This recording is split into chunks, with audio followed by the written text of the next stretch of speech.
Mileage में शायद 5 साल में 1 लाख का तेल का डिफरेंस आ जाएगा। अच्छा 1 लाख मेरी ज़िंदगी से ज़्यादा लग रहे थे मुझे। कहीं हॉस्पिटल में जाके 5 लाख का बिल कटने से अच्छा है कि 1 लाख का तेल ज़्यादा डलवा लो। है थोड़ी साउंड, मतलब पेट्रोल के कंपैरिजन में अगर आप देखोगे और कोई पेट्रोल गाड़ी तो डीजल जैसा साउंड है वैसे तो इसका। माइलेज इसकी वेरी करती है हाईवे और लोकल में बहुत ज़्यादा। अच्छा, हाँ, कितना डिफरेंस आता है? कितना ही डिफरेंस निकाल लो आप इस गाड़ी से। सिटी की बात करते हैं तो सिटी में आप इससे 5 की एवरेज दिलवा लो। अच्छा सस्पेंशन में इसमें एक मुझे दिक्कत महसूस हुई, स्टार्टिंग में ही नहीं ली, उसके बाद ही जस्ट बाद ही कहीं ऑफ रोडिंग में अगर आप जाओगे तो एक साउंड है इसके सस्पेंशन में, बहुत जोर से टक से साउंड आएगी। अच्छा, वो आपने फिर इसकी औकात कब कहाँ तक चेक करी? इसकी औकात मैंने देखी 197 तक। 197 तक? हाँ। निकली नहीं है नीचे से? ना नहीं निकले, पीछे बैक सपोर्ट था। अच्छा, लंबा जाना पड़ जाए, बॉडी थका दे, शाम तक अगर आपने 200-300 किलोमीटर गाड़ी चला ली अपने सेगमेंट की, बिल्कुल सेडान की, इंडिया की सबसे ज्यादा ग्राउंड क्लियरेंस इसी गाड़ी का। कितनी है इसकी? इसका शायद। नमस्कार दोस्तों, welcome back to my YouTube channel again. आज की ये वीडियो उन लोगों के लिए बिल्कुल नहीं है जिनके पास होंडा सिटी, वरना या फिर वर्टस है। खैर वर्टस का तो ये मुकाबला करती है गाड़ी, आप लोगों को देखने से भी पता चल गया होगा कौन सी गाड़ी की मैं बात कर रहा हूँ। हम बात कर रहे हैं स्कोडा स्लाविया की। स्कोडा स्लाविया जिसके कंपटीशन में आते हैं, वैसे तो 2 नाम मैं बता ही चुका, जैसे वरना होगी है, होंडा सिटी होगी है, वही मारुति की है, एक सी आ जाती है।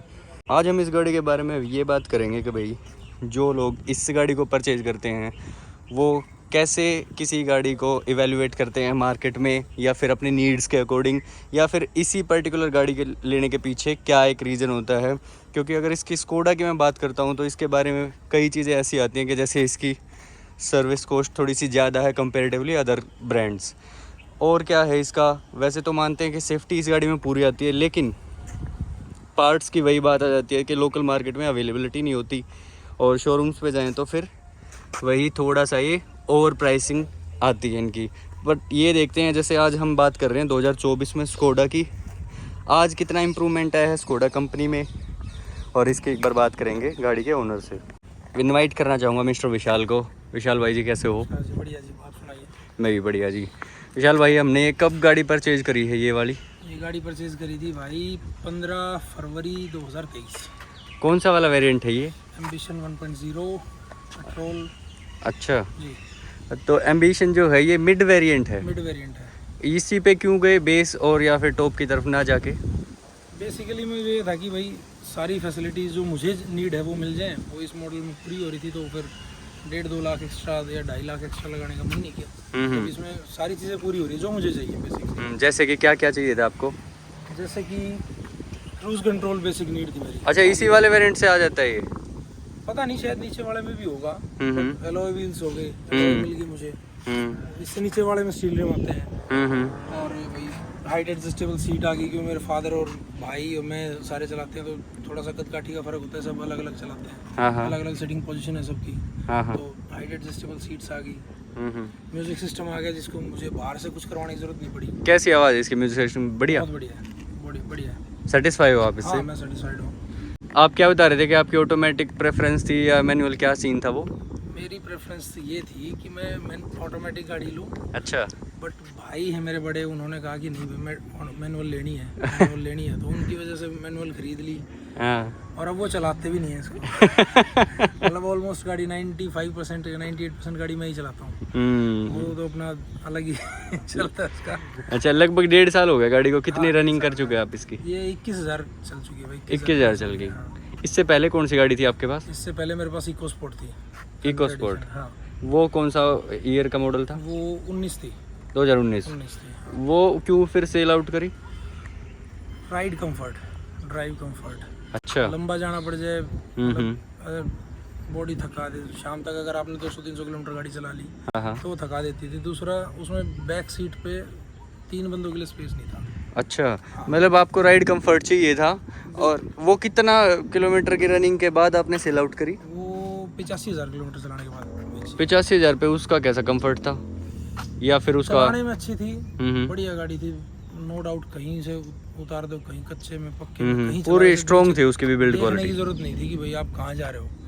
तो बट वही था, एक तो कंफर्ट नहीं था उस गाड़ी में बैठने का। अच्छा। अगर आप 4-5 घंटे 6 घंटे लंबी ड्राइव है आपकी, आप यहाँ से चंडीगढ़ जाना है रोहतक से, हम्म।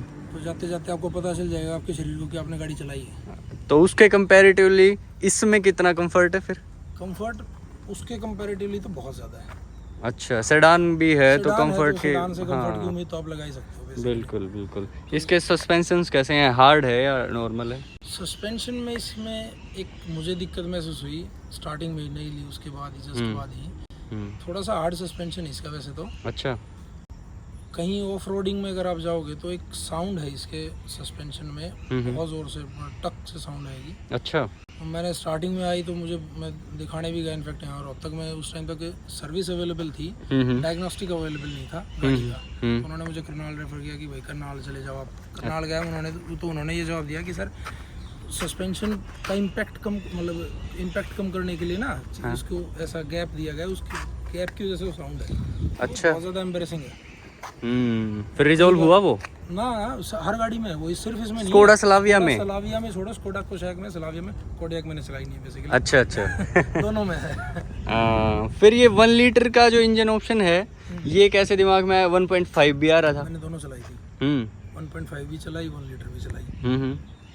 इसमें पावर बहुत है, इनफ है जितनी हमें चाहिए है, जितनी मुझे चाहिए उससे कुछ ना कुछ ज़्यादा ही है। आपकी जो स्पीड है वो कितनी रहती है नॉर्मली हाईवे वगैरह पे?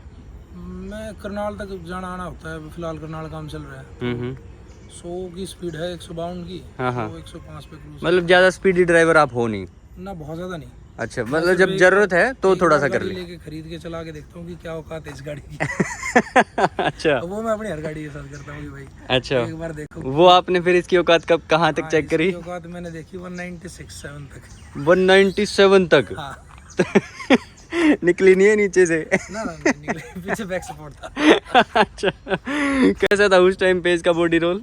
नहीं गाड़ी बढ़िया सर, चिपक के चली? क्या हो रहा है एग्जैक्टली, इको स्पोर्ट के तुरंत बाद इस पे परचेज करते ही मैंने देख लिया। तो हाँ तो उससे तो इसमें बैठते ही एकदम से ऐसा लगा कि भैया तो मक्खन चल रही है। अच्छा, 1 लीटर के इंजन के साथ भी इसकी इतनी स्पीड है? इंजन के साथ ही 1.5 की मैंने टेस्ट ड्राइव ली थी। एक्चुअली 1.5 की टेस्ट ड्राइव ली थी मैंने फॉक्सवैगन की, वर्टस की। फॉक्सवैगन वर्टस की। हाँ जी। 1.5 उस गाड़ी में पता नहीं उस स्पेसिफिक गाड़ी में कोई दिक्कत थी, वो सारी डामाडोल सी थी, आवाज़ थी उसमें खड़खड़ खड़खड़। अच्छा। मेरा मन उठ गया था कि भाई मतलब स्कोडा फॉक्सवैगन से आप आवाज़ बॉडी साउंड की आप तो एक्सपेक्ट कर ही नहीं सकते। हाँ, और इसमें मारुति ले लेंगे। सही बात है, फिर तो मारुति टाटा ले लेंगे, आवाज़ मारुति से भी अच्छी कुछ है आवाज़। टाटा के तो इंजन की भी खैर बाहर तक बहुत दूर आती है। इसका इंजन कैसा है? मेरे पास इसका इंजन ठीक है। इसका इंजन ठीक है थोड़ी साउंड मतलब पेट्रोल के कंपैरिजन में अगर आप देखोगे और कोई पेट्रोल गाड़ी तो डीजल जैसा साउंड है वैसे तो इसका। हाँ, बट ठीक है, चलो कैबिन के अंदर नहीं है। कैबिन के अंदर नहीं, वो बाहर से ही है। बाहर ज़्यादा है। मान लो इसमें एसी चला देते तब ज़्यादा पता चलता है वैसे साउंड का।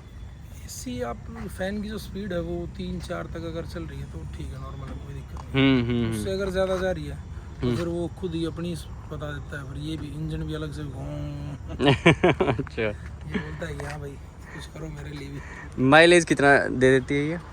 माइलेज इसकी वेरी करती है, हाईवे और लोकल में बहुत ज़्यादा। अच्छा, हाँ।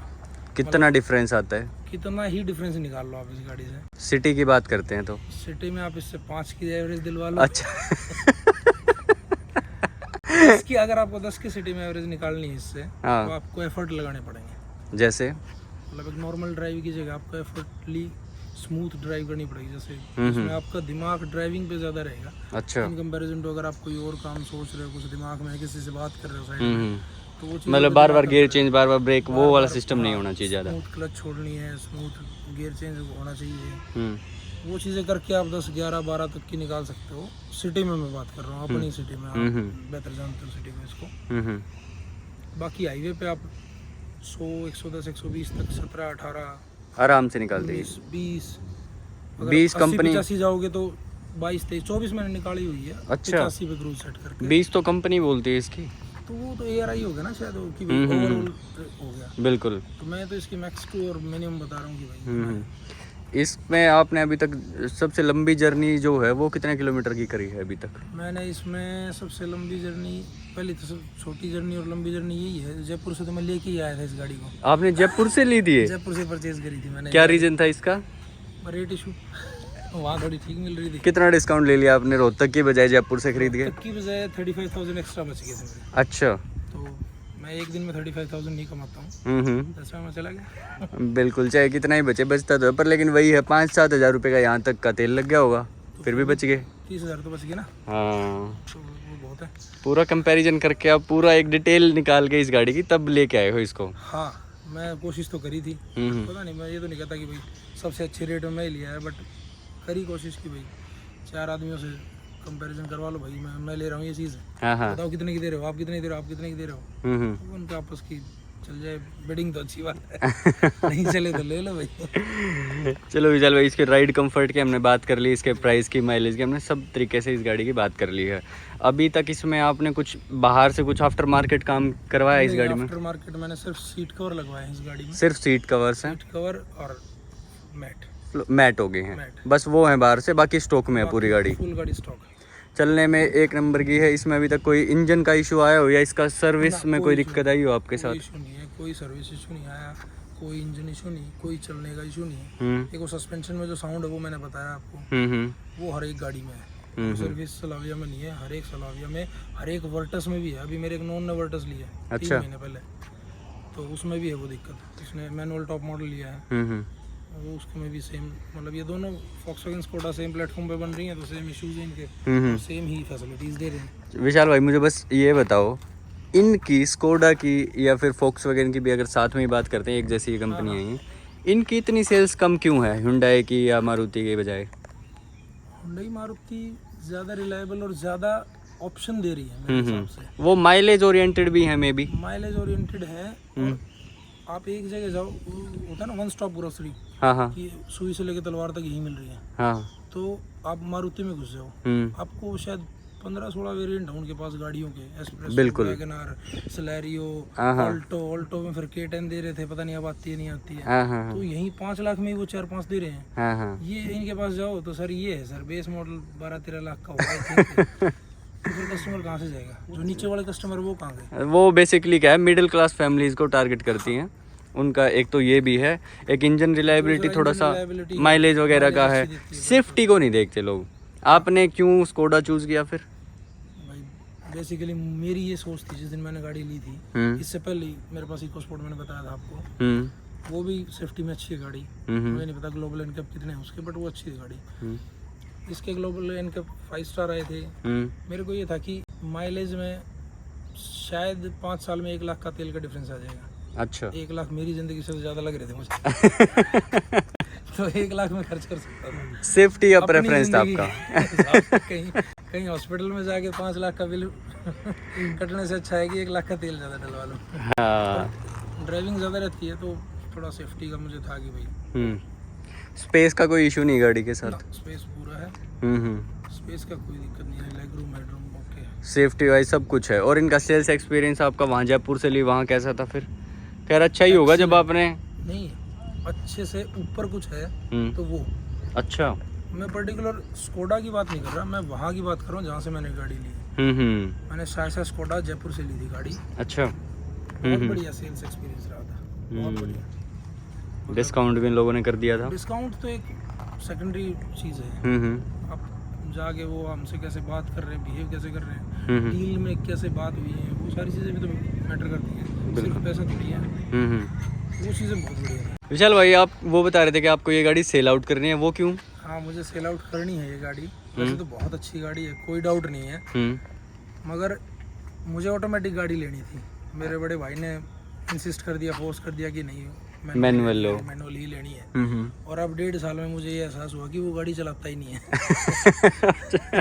इसको लेने के बाद कुछ उसका शेड्यूल ऐसा है, शेड्यूल बहुत टाइट है उसका, बैंक में है, तो वो चलाता नहीं। मैंने चलानी है, मेरी प्रेफरेंस स्टार्टिंग में भी ऑटोमेटिक की थी। तो मैं कहा भाई चलो अब ऑटोमेटिक ले लेते हैं गाड़ी, इसको बेच के। सिर्फ एक मेन रीजन यही है कि आपको ऑटोमेटिक चाहिए? ट्रांसमिशन ही मेरा मेन रीजन है, इसके अलावा और कोई रीज़न नहीं है। कोई गाड़ी में ऐसी मुझे कोई दिक्कत महसूस नहीं होती। इतने पैसों में इतनी लग्जरी जो दे रही है गाड़ी, मेरे ख्याल कोई नहीं दे रहा। अच्छा, क्योंकि सेम लग्जरी आपको किसी और ब्रांड में चाहिए तो शायद 20 लाख 22 लाख पे जाना पड़ेगा। ये हाँ 15 लाख, अंडर 15 लाख आपको दे रहे हैं चीज़ें। सेफ्टी, लग्जरी, अच्छी फीचर्स हैं, अच्छी गाड़ी है। इसके कंपटीशन में जो गाड़ी आती है वरना, होंडा सिटी, सियाज, इनके बारे में क्या बोलना चाहोगे? होंडा सिटी, सियाज तो मैं मतलब कंसिडर नहीं करता। क्यों?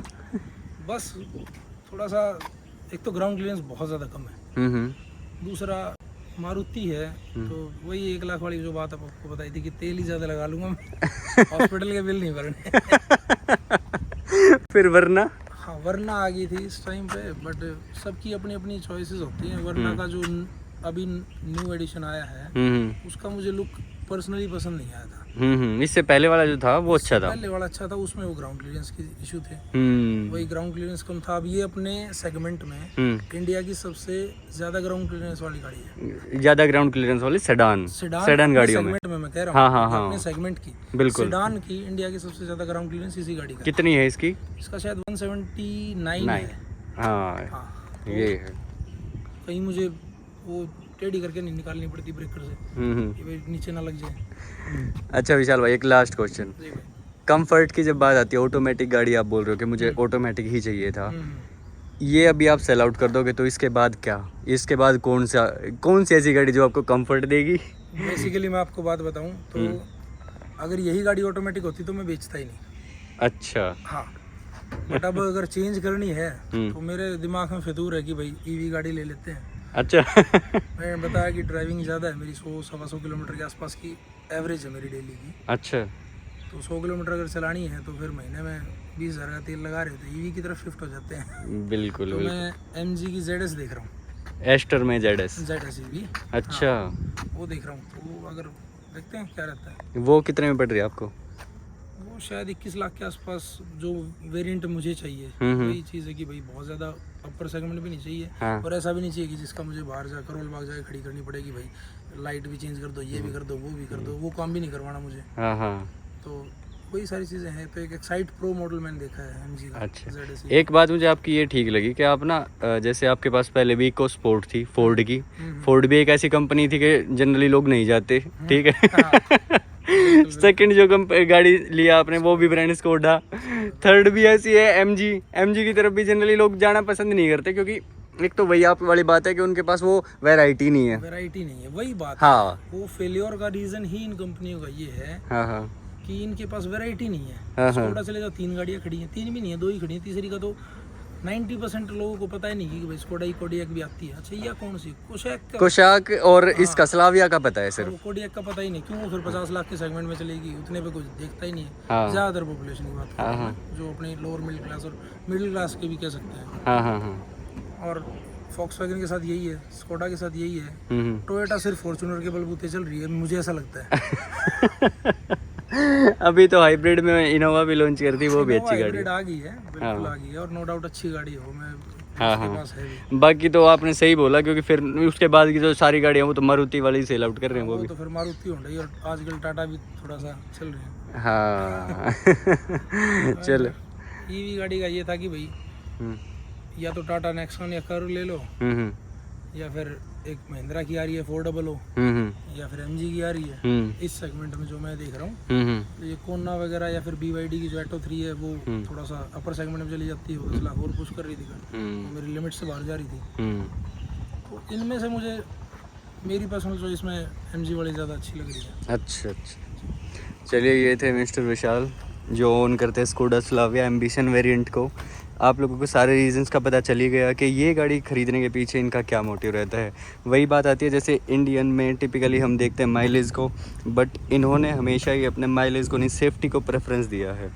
तो आप भी मुझे ये बताइए कि अगर 2024 के अकॉर्डिंग ये वाली गाड़ी आपको कितनी वैल्यू फॉर मनी लगती है। एक और चीज़, जैसे अभी स्कोडा ने डिस्काउंट चला रखा है अपना, तो उसके अकॉर्डिंग भी ये गाड़ी ऑलमोस्ट 15 से थोड़ा सा नीचे के प्राइस में ही आ जाएगी। तो 2024 में अगर आपके पास भी इतने पैसे हैं तो आप इस गाड़ी की तरफ जाना चाहोगे या नहीं, मुझे कमेंट में ज़रूर बताइएगा।